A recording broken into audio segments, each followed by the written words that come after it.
রাজধানীর কামরাঙ্গীরচর থানার চাঁদাবাজি ও শ্লীলতাহানির পৃথক দুই মামলায় সাবেক খাদ্যমন্ত্রী কামরুল ইসলামের 4 দিনের রিমান্ড মঞ্জুর করেছেন আদালত।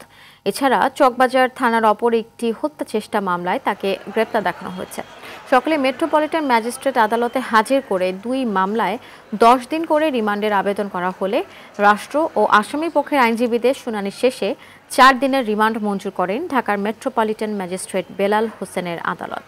এদিন লালবাগ থানার এক মামলায় চকবাজার থানা আওয়ামী লীগের সভাপতি সিরাজুল ইসলাম ওরফে রাডোকে গ্রেপ্তার দেখানো হয়েছে।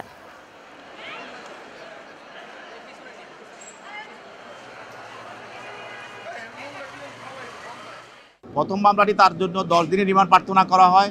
ওই মামলায় তার বিরুদ্ধে 2 দিন রিমান্ড মঞ্জুর করা হয় এবং আরেকটি মামলায় 10 দিন রিমান্ড প্রার্থনা করা হয় এবং সেখানেও 2 দিন তার বিরুদ্ধে রিমান্ড মঞ্জুর করা হয়। আর একটি মামলা, সেই মামলা একটি হত্যা মামলা, সেখানে তাকে গ্রেপ্তার দেখানো হয়।